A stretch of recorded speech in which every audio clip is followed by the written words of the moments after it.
आप देख रहे हैं कर्तव्य एवं निष्ठा का बयान, साहित्य और संस्कृति का बयान, समता की आवाज बयान टीवी। नमस्कार, मैं साक्षी गौतम और आप देख रहे हैं बयान TV. Global organisation of Ambedkarite literatures का प्रथम वार्षिक समारोह 27 नवंबर 2022 को हिंदी भवन नई दिल्ली में संपन्न हुआ। गोल के सचिव देवचंद्र भारती प्रखर कहते हैं कि आज का विषय है 21वीं सदी का हिंदी साहित्य और साहित्यिक आंदोलन। 21वीं सदी के हिंदी साहित्य में हम देखते हैं काफी परिवर्तन हुआ है, काफी बदलाव हुआ है। आज देखा जाए सही मायने में तो वर्तमान युग जो है हिंदी साहित्य का वर्तमान युग विमर्श युग बन गया है। कहीं किन्नर विमर्श, तो आदिवासी विमर्श, ओबीसी विमर्श, मतलब विमर्श की एक लंबी श्रृंखला सी हमें दिखाई देती है। अब साहित्य में जो इतने सारे विमर्श हो रहे हैं वे समाज को किस ओर ले जा रहे हैं, ये तो गंभीर शोध का विषय है। हम अपने आम्बेडकरवादी साहित्य को विमर्श का नाम नहीं दे सकते हैं, न देते हैं। हम इसे एक आंदोलन कहते हैं। हमारा जो साहित्य वो आंदोलन है, ये कोई विचार विमर्श का मुद्दा नहीं है। हम इसको विमर्श करते रहें, विमर्श करने की जरूरत भी नहीं है। बाबा साहब का साहित्य हमें प्रेरणा देता है, मार्गदर्शन देता है, हमें दिशा देता है, दृष्टि भी देता है और हमें लिखने पढ़ने और समाज के लिए कुछ करने की दिशा भी वहीं से मिलती है। क्योंकि अम्बेडकरवादी साहित्य किसी वर्ग विशेष का साहित्य नहीं है। अगर हम इसको वर्ग में विभाजित कर देंगे तो एक तरह से हम अम्बेडकर, बाबा साहब डॉक्टर बी आर अम्बेडकर की दृष्टि, उनके दर्शन को संकुचित कर देते हैं, कुंठित कर देते हैं। आंदोलन की बात होती है तो आंदोलन के अंदर विचार विमर्श बहुत जरूरी है कि आंदोलन कहां तक चला, कहां से शुरू हुआ था, क्या उसका मंजिल है। ऐसा हिंदी साहित्य में मुझे नजर नहीं आया। ये बात जरूरी है, कुछ शुरुआती दौर में जैसा लेखन चला आ रहा है उसमें कुछ थोड़ी थोड़ी बातें नजर आ रही, लेकिन वर्तमान में तो जो परंपरागत जो लेखन चला आ रहा है उससे इतर कुछ भी हिंदी साहित्य में नया नहीं लिखा जा रहा। यदि नया लिखा जाता, इसे एक आंदोलन के तहत रखा जाता तो दलित विमर्श काहे को आता, स्त्री विमर्श काहे को आता, किन्नर विमर्श काहे को आता, ओबीसी विमर्श क्यों पैदा होता। हमने दलित लेखकों ने इसको उठा करके हिंदी साहित्य में बड़ा कर दिया। जबकि हम मानते हैं कि 60 के दशक में दलित साहित्य शुरू हुआ था, हिंदी में आकर के 80 के दशक से शुरू हुआ, तो हिंदी में आकर के उसमें एक बड़ा व्यापक हमने आंदोलन के रूप में लिया। हम जो दलित साहित्य को देख रहे हैं आज भी एक आंदोलन के रूप में देख रहे हैं और वो आंदोलन शुरुआती दौर से जैसा चला आ रहा उसमें तेजी आई है, कहीं भी रुकावट नहीं आई। जबकि हिंदी के साहित्य में बहुत सारी रुकावटें आ गई। जैसे कि कुछ बातें मैं इस पे स्पष्ट करना चाहूंगा। हिंदी साहित्य के साहित्यकारों की जिम्मेदारी थी जो हमें एक साहित्य की दिशा में मोड़ते हुए समाज को सभ्य बनाना था, समाज को रूढ़ियों से अलग करना था, समाज को परंपराओं से अलग हटाना था, समाज को जो नई दिशा देनी थी वो मुझे ऐसा लग रहा है कि आज भी हिंदी के साहित्यकार नहीं कर पा रहे हैं। उसको हमारे लोग उसको पढ़े, हमारे बच्चे उसको पढ़े, पहले उसको पढ़े, हमारे छात्र पढ़े, लाइब्रेरियों में किताबें जाए, लोगों घरों में लोग जाए, लोग उसको पढ़े। आज का जमाना मीडिया का जमाना हो गया है, लोग पढ़ने से ज्यादा देखना सुनना पसंद करते हैं। लोग फिल्म देखेंगे, टीवी सीरियल देखेंगे, लेकिन पढ़ना किसी को मैं समझता हूँ बहुत कम रह गया। रुचि का विषय हो गया कि कितने लोग आज पढ़ते हैं। किताबें तो रख ली, पढ़ते बहुत कम लोग। ये बड़ा खेल का विषय है। मैं समझता हूँ उस पर सोचना चाहिए साहित्यकारों ने कैसा लिखे जो कि रुचिकर भी हो और लाभकर भी हो। सिर्फ भौतिक विलास के लिए लिख करके किताब मिल करके से उसको तीसरी समझ लेना कि हमने शायद रच दिया और हमारा कर्तव्य हो गया, ये श्रेष्ठ नहीं होगा, ऐसा मैं मानता हूँ। साथ ही मैं समझता हूँ कि जैसे पत्रिकाएं में भी उपन्यास गजलों के अलावा जो आजकल समाचार पत्रों में शायद पत्रिकाएं जो भी मिलती हैं, सामाजिक मासिक या रीजनल पत्रिकाएं मिलती हैं, उनमें भी हम रचनाएं लिखे, कविताएं बच्चों के लिए, खासकर बच्चों के मनो विकास के लिए बाल साहित्य का सृजन किया जाए। हमारे बच्चे जो पढ़ रहे हैं उनको इस अम्बेडकरवादी साहित्य की चेतना की जो मूल जो चीजें हैं वो उनके कैरेक्टर में कैसे आवे, ऐसा साहित्य लिखा जाना चाहिए। कविता के रूप में, कुछ ऐसे कहानी के रूप में, कोई बाल कहानी लिखता है, देखो कोई ऐसा साहित्यकार नहीं दिखाई पड़ रहा है जो कि बच्चों के लिए कहानी लिख रहा हो, बच्चों के लिए कविताएं लिख रहा हो। इस अवसर पर डॉक्टर राम मनोहर राव की पुस्तक का लोकार्पण भी हुआ। से आप विमर्श की बात कर रहे हैं, आप आंदोलन की बात कर रहे हैं और जिन शब्दों में बात कर रहे हैं, एक्चुअली मैं समझती हूँ कि यहाँ छोटे छोटे बच्चे भी हैं और वो मोबाइल में लगे हुए हैं। तो मेरा तो इंटरेस्ट हमेशा ही बच्चे रहे हैं कि बच्चे बात ज़्यादा सुने, क्योंकि जो भविष्य की पीढ़ी तैयार होनी है, भविष्य का जो आंदोलन होगा, जो स्वरूप होगा, बिल्कुल मेरे साथी ने ठीक कहा कि जब तक वो चेतना उनके भीतर नहीं जाएगी तब तक एक सुदृढ़ वृक्ष तैयार नहीं है। तो उस सुदृढ़ वृक्ष को तैयार करने के लिए हम लोगों को लगातार बच्चों को संबोधित करते रहना अनिवार्य है। और इसलिए मैं समझती हूँ कि हम लोगों को अपने घरों में चाहे वो हमारे घर में रहने वाला पुरुष हो या स्त्री हो या बच्चे हो, जो भी हमारे घर में हैं, और हम जो घर के बाहर निकल रहे हैं, उस चेतना को की निर्मिति के साथ हम निकल रहे हैं, निर्माण करते हुए निकल रहे हैं, उनका घर में संवाद बहुत अनिवार्य है। वरना एक गैप होता है कि आपके पारिवारिक सदस्य उन बातों को नहीं समझ पाते हैं जिन बातों के लिए आप समर्पण के साथ काम कर रहे होते हैं। तो मुझे अच्छा ये लग रहा है कि कुछ लोग अपने परिवार के साथ यहाँ आए हैं। एक्चुअली यही हमारी सामाजिक जिम्मेदारी है। दूसरी बात,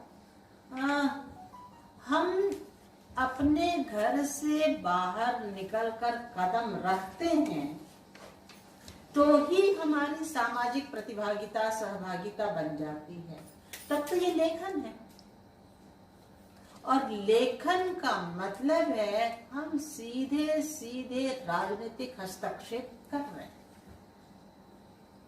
ये हमारी राजनीति है। यदि डॉक्टर अंबेडकर का लिटरेचर, यदि गौतम बुद्ध के यहाँ जो थेरी गाथाएं हैं, थेर गाथाएं हैं, उनके उपदेश हैं, ज्योतिबा फुले हैं, ये सारे के सारे लोग केवल और केवल सामाजिक काम नहीं कर रहे थे। एक्चुअली वो भविष्य की राजनीति को दिशा दे रहे थे। जैसी आपकी सामाजिकता होगी, जैसी आपकी प्रतिबद्धता होगी, जो आपका विचार चिंतन होगा, वो भविष्य की राजनीति को चिन्हित करेगा, दिशा निर्देश देगा कि मुझे किस तरह के समाज की आवश्यकता है। और ये जो संविधान आपको मिला हुआ है, वो सारा का सारा उन सारे कामों का प्रतिफल है, उन सारे आंदोलनों का, चाहे वो सामाजिक तौर पर हो, चाहे वो साहित्यिक तौर पर हो, उस साहित्यिक और सामाजिक आंदोलन का प्रतिफलन है कि हम इस मंच में, यहाँ इस हॉल में, और एक स्त्री मुख्य वक्ता के तौर पर बैठी हुई है। अदरवाइज हमारे यहाँ स्त्रियां आज भी, आई एम वेरी सॉरी, मैं ना कहते कहते थोड़ा सा आप लोगों को दुखी भी करती हूँ, और वो दुखी करना मेरा बिल्कुल परम कर्तव्य है। मेरा परम कर्तव्य है कि हम जब स्त्रियां, मैं पूरी क्षमा याचना के साथ कह रही हूँ, निश्चित तौर पर आने वाला समय शायद बहुत बेहतर होगा, यही अपेक्षा कर रहे हैं। तो जब तक हम सिर ढके हुए हैं, जब तक हम विवाह के प्रतीक चिन्ह लगाए हुए हैं, तो इसका मतलब अभी अम्बेडकर मेरे पास नहीं। इसका मतलब है कि डॉक्टर अम्बेडकर अभी मेरे पास नहीं है, और उनको उस व्यक्ति ने तो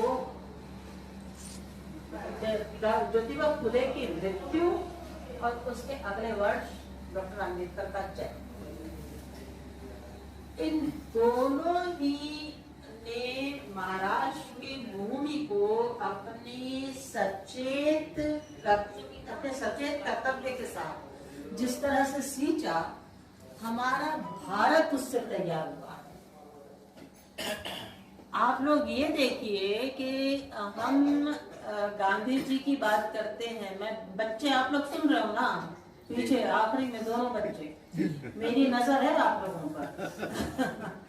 तो गांधी जी की जब हम बात कर रहे होते हैं, तो देखिए कि स्वतंत्र भारत में गांधी जी की उपस्थिति नगण्य है। स्वतंत्र भारत, गांधी जी की जो वैचारिकता है, उस वैचारिकता को संविधान में शामिल नहीं किया गया है। बहुत बड़ी बात कही है, बहुत बड़ी बात, बढ़िया बात। उसमें गांधी जी को शामिल नहीं किया गया है। संविधान तो वो तैयार हुआ है जो डॉक्टर अम्बेडकर चाहते थे। तो आप ये देखिए कि मनुष्यता की बात करने के लिए किस तरह से कोई एक व्यक्ति न केवल लगा हुआ है, मैं और बल्कि उसको हासिल भी कर रहा नहीं है, तब भी हम हासिल कर रहे हैं। उनकी अनुपस्थिति में भी इन लोगों का काम इस तरह का है कि वो संविधान के माध्यम से हमारी मनुष्यता को सुरक्षित और संरक्षित किए हुए हैं। आंदोलन से निकलकर विमर्श तक आते। विमर्श क्या है? एक दार्शनिक पीठिका है। हम दर्शन के स्तर पर जो मनुष्य की सामाजिक स्थिति है, उन स्थितियों का दार्शनिक स्तर पर जाकर जब आकलन करते हैं कि हमें क्या चाहिए, क्यों चाहिए, कैसे चाहिए, किस वजह से चाहिए, वो पंचककार सिखों के यहाँ होते हैं। हम जो शिक्षार्थी होते हैं, विद्यार्थी हैं, स्कॉलर्स हैं, हमारे पंचककार कब, कैसे, क्यों, कहाँ, किस लिए होता है। हर एक बात पर किसी भी व्यक्ति का सवाल लगाया जाना बार बार लग रहा था। धम्म और धर्म का बहुत खूबसूरत अंतर डॉक्टर अम्बेडकर की बुद्धाइनेस धम्मा में दिया हुआ है कि किस तरह से मनुष्य जब शास्त्रों के साथ संचालित होता है वो धर्म, मनुष्य अपनी सामाजिकता के साथ संचालित होता है वो धम्म है। मनुष्य को जब आत्मा और पुनर्जन्म के नाम से डराया जाता है वो धर्म है।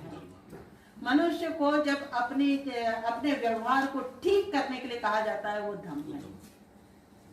आप देखिए, आप लोग, मतलब हमको अपने अध्ययन का विस्तार करना होगा। मेरे पास, मुझे पता है कि समय बिल्कुल नहीं है, हालांकि ये बहुत बोलने का विषय है, बहुत बोलने का विषय है, लेकिन समय की मैं बहुत क्षमा प्रार्थी हूँ। और प्रखर जी, आपसे मेरी शिकायत है कि कम से कम आप मुझे कल याद दिला देते तो मैं समय पर आ जाती। मुझे याद ही नहीं था, मुझे बिल्कुल याद नहीं था कि मुझे यहाँ आना है। और मेरे घर से कुछ गेस्ट आए हुए हैं, मैं रात के 4 बजे तो सोई थी, तो मुझे बिल्कुल भी ध्यान नहीं था। और संडे है, सोच के आराम से उठ रहे थे। मतलब मैं बहुत शर्मिंदा हूँ, वरना मैं तो हमेशा समय के पहले पहुँचने वाले लोगों में से हूँ। अध्यापक हैं, अध्यापकों की आदत होती है कि वो 3-5 मिनट पहले क्लास में पहुंच जाते हैं, हम लोग उसी में से। तो बहुत शर्मिंदा हूँ मैं, आप लोगों से क्षमा मांगती हूँ कि देर हुई। लेकिन मुझे बार बार लग रहा था कि ये बहुत विस्तृत विषय है, चाहे वो आदिवासी हो, चाहे वो किन्नर हो, चाहे अच्छा किन्नर के साथ तो ये देखिए कि हम दलितों के यहाँ या आदिवासियों के यहाँ कम से कम हम बच्चे, जब बच्चे होते हैं, हमारे बच्चे होते हैं, तो वो बच्चे हमें बड़े प्रिय होते हैं। और जब तक वो सेटल नहीं हो जाता, अच्छा लोगों का मतलब सेटल होने का ये भी होता है कि शादी ब्याह हो गई क्या? अब हमारी समझ में ये आता ही नहीं कि सेटल होने का मतलब शादी ब्याह होता है। हमारे सामने तो ये सवाल है। हमको तो लगता है कि अपना करियर उसने ठीक से बनाया है कि नहीं, वो करियर उसका सेटल होना है। उसने अपना अच्छा करियर, अपनी सेल्फ इंडिपेंडेंसी, अब स्वावलंबी वो हो गया या नहीं हो गया, ये उसका सेटल होना है। तो मेरे घर में किसी ने पूछा, मेरी बेटी अभी बाहर है कहीं, तो वो अब वापस नहीं आना चाहती है। तो किसी ने पूछा कि वो क्या करेंगे, क्या शादी ब्याह वगैरह। मैंने कहा उनके पति होते ही वो स्वामी टाइप का भाव आता है, तो हटा इन सारे शब्दों को, है ना, हटा, वो शब्द नहीं चाहिए है, शब्द नहीं चाहिए। एक्चुअली किसी भी वैचारिक दर्शन, किसी भी दर्शन की उसकी अपनी पारिभाषिक शब्दावली, ये आप लोग ध्यान रखिए।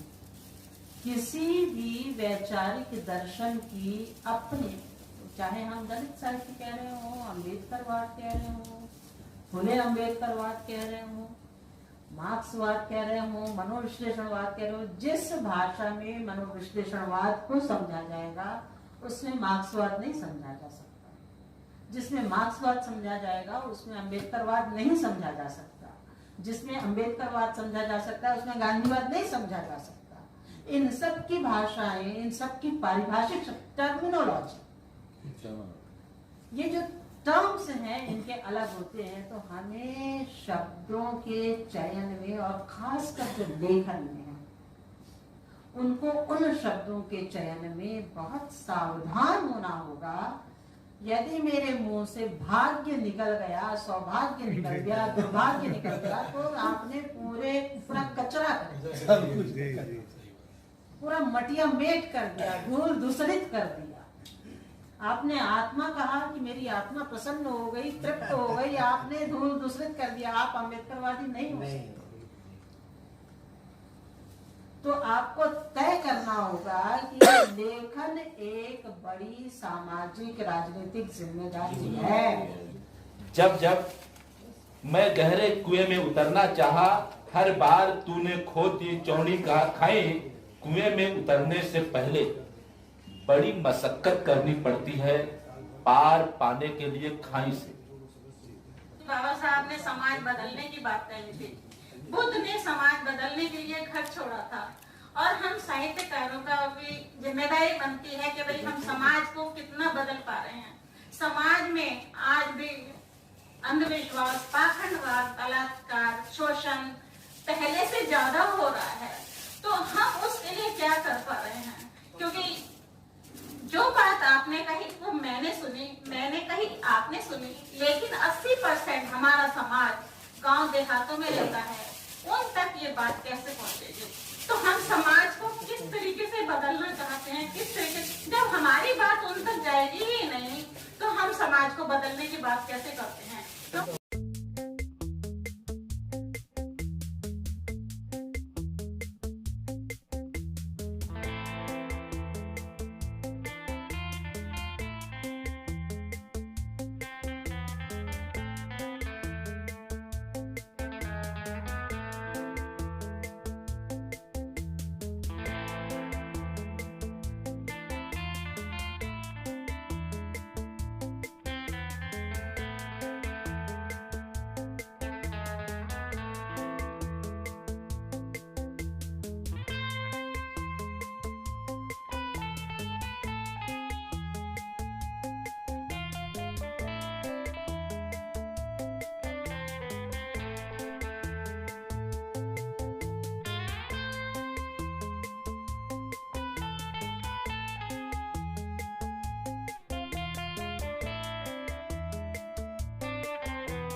बाबा साहब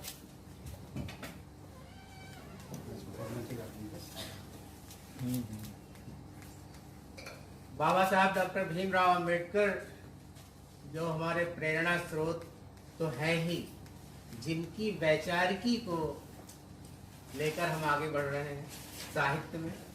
और ये बहुत लंबा विस्तृत नहीं मुझे बताना है कि साहित्य समाज का दर्पण, ऐसा ही नहीं कहा गया। साहित्य समाज के प्रति उत्तरदायी भी है और साहित्य वही लिखता है जो समाज में समस्या है और समाज जिस दिशा में जाता है। तो साहित्यकार का ही बहुत बड़ा योगदान होता है समाज के लिए। और चूंकि हमारे पास अभी मैडम ने साफ साफ कहा, बल्कि बुद्ध को भी उन्होंने धार्मिक उससे नहीं जोड़ा, चूंकि धर्म तो है नहीं, धम्म है, तो वो राजनीतिक गुरु थे। और आप बहुत शार्ट में कहूं तो पूरे संविधान में बुद्ध को ही उतारा है बाबा साहब ने। इस एक सेंटेंस पर्याप्त है आपको ये समझने में कि जो भी बुद्ध का दर्शन है वो आपको, और वो कई प्रतीकात्मक रूप में भी है, चाहे वो लाट हो अशोक की, वो भी कहीं प्रतिबिंबित करता है बौद्ध धर्म को। या लोकतंत्र अगर आप देखें तो लोकतंत्र कहीं और से नहीं आया, ये पहले से ही बुद्ध का दिया हुआ है।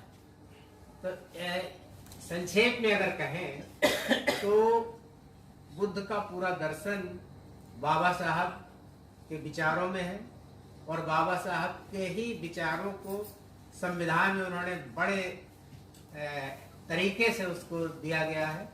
और जो आज चूंकि कल संविधान दिवस हुआ था और ये हमारे लिए एक अवसर है कि हम संविधान पे भी अगर चर्चा करें, तो यही सीधे सीधे शब्दों में हमने कहा।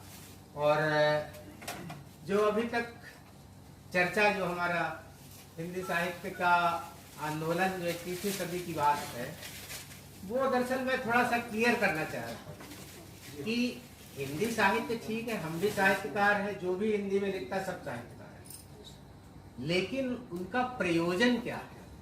बहुत ही अच्छी बात अगर सीधे सीधे कही है मैडम ने, प्रेमलता जी ने, कि ये आपके अंदर संचेतना पैदा करे, आप सवाल खड़े करें। और शायद मेरा भी, अगर आप कविता संग्रह पढ़ेंगे तो मेरा भी प्रश्नवाची है, आखिर कब तक। आखिर कब तक में बहुत सी चीजें हैं कि ये जो सामाजिक हमारी एक जो असमानता का जो वातावरण बना हुआ है, जो हमें रोज परोसा जा रहा है और जो उनके कुफल हम झेल रहे हैं, तो ये कब तक चलेगा। ये बुद्ध के दर्शन को बाबा साहब के साहित्य को लेकर और साहित्यकारों की कलम से ये आगे बढ़े और ये समाज के प्रति हमारा जो दायित्व है उसके निर्वहन के परिणाम स्वरूप जो अभी मैडम ने कहा कि संचेतना हो, कि सवाल किए जाएं, बच्चों को संस्कारित किया जाए। डॉक्टर रमेश कुमार जी ने इस पे जोर दिया था कि ये खाली उस स्तर पे हमारा साहित्य कब पढ़ा जाता है, जब बच्चा इंटर BA MA पास हो, वो नीचे से पढ़ाया जाए। अगर आ माने अम्बेडकर पढ़ाया जाए, बा माने बौद्ध, बुद्ध, तब कहीं शायद परिस्थितियों में फर्क लगा। तो मैं छोटी सी एक जो बात थी कि अम्बेडकरवादी साहित्य और जो पीछे दलित साहित्य है, वो दरअसल एक कालखंड की एक जब अपने अस्तित्व की लड़ाई, जब हमने बाकी साहित्य से अपना साहित्य अलग करने के लिए अपने अस्तित्व का जो संघर्ष किया था, उस रूप में उसको निरूपित करने के लिए ये शब्द मजबूरन कह लो या जरूरत कह लो, उस तरह से इस्तेमाल किया था। आज उसकी जरूरत नहीं है, क्योंकि हम बाबा साहब के अनुयायी हैं, उनके सिद्धांत को मानने वाले हैं। तो इसका क्षेत्र पूरी मानवता है, पूरा विश्व है। हम किसी एक वर्ग के लिए नहीं लिख रहे हैं। हम किसी एक वर्ग के लिए नहीं काम कर रहे हैं। हम बुद्ध को लेकर चल रहे हैं, हम बाबा साहब की वैचारिकी को लेकर चल रहे हैं, तो उसमें वैज्ञानिकता होनी चाहिए। उसमें जो समाज का जो सही समस्या है उसका निराकरण होना चाहिए। और ये शुरुआत प्रोटेस्ट से होगी, सवाल लगाने से होगी। सवाल कब लगाएंगे? जब चेतना होगी। तो हमें उस छोटे बच्चों से लेकर साहित्य पढ़ाना होगा। और उसमें ये जो कई लोग चर्चा करते हैं, अरे गोल तो जो है महिलाओं को सम्मिलित नहीं करता, वो कोई सम्मान ही नहीं करता। ये भी एक भ्रांति थी, वो भ्रांति है। मैं इस मंच से दिल्ली में आकर इस बात को क्लियर कर देना चाह रहा हूं कि ऐसी कोई बात नहीं है। हम दरअसल सम्मान करते हैं। उसमें ये जो अतिवाद जब लग जाता है, जब कोई वाद लग जाता है, तब गड़बड़ होती है। अरे ठीक है, वो हम जेंडर डिफरेंस मानते ही नहीं, मैडम हो या मैं हूँ, दोनों ही मानव हैं, दोनों ही समाज के लिए काम कर रहे हैं, दोनों के बिना समाज अधूरा है। तो ये एक दूसरे की जो समाज में आवश्यकता है वो कोई अलग अलग नहीं है, मिल के चले, एक दूसरे का सम्मान करें। और ये घर से शुरू होता है, तब समाज में आता है, और वो साहित्य में परिलक्षित होना चाहिए। तो मैं, क्योंकि समय ज्यादा हो गया है, तो इस विषय में मैं भारती से क्षमा याचना चाहता हूँ कि इस दलित साहित्य को हम प्रतिस्थापित करने के लिए, एक परिवर्तन के लिए, और ये बुद्ध का भी ये दर्शन है, परिवर्तन जरूरी है। परिवर्तन के ही रूप में हम इस अम्बेडकरवादी साहित्य को ला रहे हैं, ताकि इसकी विस्तृत, जब इसका नामकरण भी हमने इसी आधार पर किया था कि गोल करिए, ग्लोबल करिए, क्योंकि ये समस्या केवल इस देश की नहीं है, पूरे मानव जाति। तो साहित्य किसी एक क्षेत्र में रह जाए, किसी एक देश में रह जाए, किसी एक जाति वर्ग में